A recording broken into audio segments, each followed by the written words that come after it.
रोकड़ बजट बनाने की विधियाँ। डॉक्टर पूर्व माथुर, सहायक आचार्य, लेखा एवं व्यावसायिक सांख्यिकी, राजकीय पांगड़ महाविद्यालय, पाली। रोकड़ बजट बनाने की निम्नलिखित 3 विधियाँ प्रचलित है।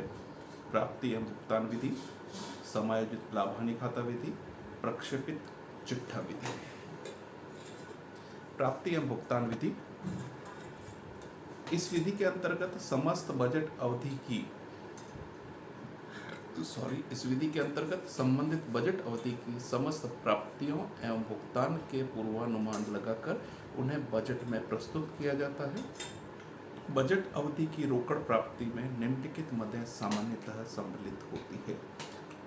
नंबर 1, प्रारंभिक रोकड़ एवं बैंक शेष, नकद बिक्री, देनदारों से प्राप्तियां, प्राप्य बिलों से प्राप्तियां, दिए हुए अग्रिम तथा ऋणों पर प्राप्त ब्याज, लाभांश की प्राप्ति, स्थायी संपत्तियों की बिक्री से प्राप्तियां तथा अन्य विविध प्राप्तियां।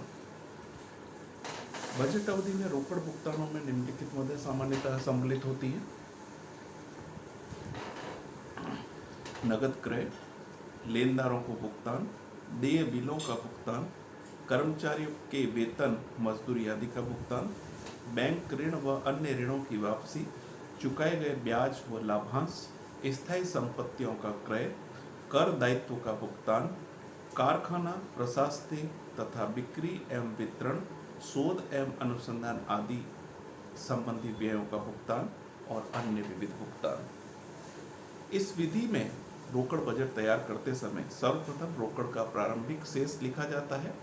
इसमें एक समय खंड, उदाहरणतः 1 माह, विभिन्न मदों की प्राप्तियां जोड़ी जाती है और उस योग में से उस समय खंड के विभिन्न भुगतान के योग को घटा दिया जाता है। इस प्रकार एक समय खंड का अंतिम नगद शेष प्राप्त हो जाता है।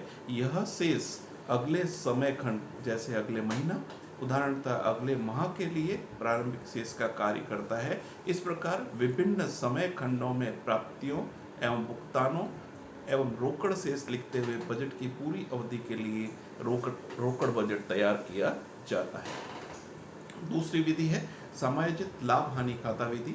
इस विधि के अंतर्गत बजट अवधि के प्रारंभिक रोकड़ शेष में बजट अवधि से संबंधित निम्नलिखित मदों को जोड़ा जाता है। लाभ, चल संपत्तियों में कमी, चल संपत्तियों में कमी होगी तो रोकड़ के अंदर वृद्धि होगी। चल दायित्वों में वृद्धि, चल दायित्वों में वृद्धि होगी तो रोकड़ में वृद्धि होगी।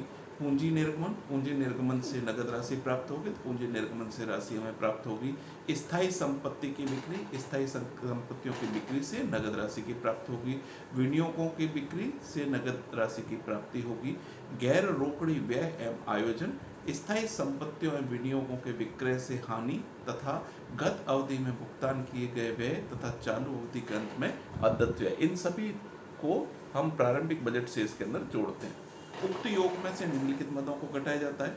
नंबर 1, पूंजी की वापसी, लाभांश का भुगतान, चल संपत्तियों में वृद्धि, चल दायित्वों में कमी, पूर्व भुगतान, गैर रोकड़ी आय एवं लाभ, स्थायी संपत्तियों का क्रय तथा विनियोगों का क्रय आदि। इसके पश्चात जो भी शेष बचेगी वह अंतिम शेष होगा। गैर रोकड़ी व्यय आयोजन, लाभ हानि खाते में कई ऐसी मदें दिखाई जाती है जिनका रोकड़ प्रवाह से कोई संबंध नहीं होता। ऐसी डेबिट वाली मदों के उदाहरण मूल्यह्रास, डूबत ऋण आयोजन, अदत्त खर्च आदि, इन्हें गैर रोकड़ी व्यय आयोजन कहते हैं। इन मदों को रोकड़ बजट बनाते समय शुद्ध लाभ में जोड़ा जाता है। गैर रोकड़ी आय, लाभ हानि खाते के आय पक्ष में ऐसी मदें होती है जिनका रोकड़ प्रवाह से कोई संबंध नहीं होता है, जैसे स्थायी संपत्तियों विनियोगों के पुनर्मूल्यांकन से लाभ, संचय से लाभ हानि खाते में स्थानांतरित राशि आदि। इन मदों को रोकड़ बजट बनाते समय शुद्ध लाभ में से घटा दिया जाता है। इस विधि के अनुसार रोकड़ बजट बनाने के लिए निम्नलिखित सूचना की आवश्यकता पड़ती है। बजट अवधि के प्रारंभ का चिट्ठा, बजट अवधि से पूर्व अनुमानित लाभ हानि खाता तथा बजट अवधि से संबंधित अन्य अतिरिक्त सूचनाएं। तीसरी विधि है प्रक्षेपित चिट्ठा विधि। प्रक्षेपित चिट्ठा विधि समायोजित लाभ हानि खाता विधि के समान होते हुए भी कुछ भिन्न है तथा सही अर्थों में समायोजित लाभ हानि खाते का विस्तार है। इस अवधि के अनुसार बजट अवधि के अंत को प्रक्षेपित चिट्ठा तैयार किया जाता है। प्रक्षेपित चिट्ठे में नगद शेष के अतिरिक्त सभी संपत्तियों और दायित्वों को प्रक्षेपित राशि लिख ली जाती है।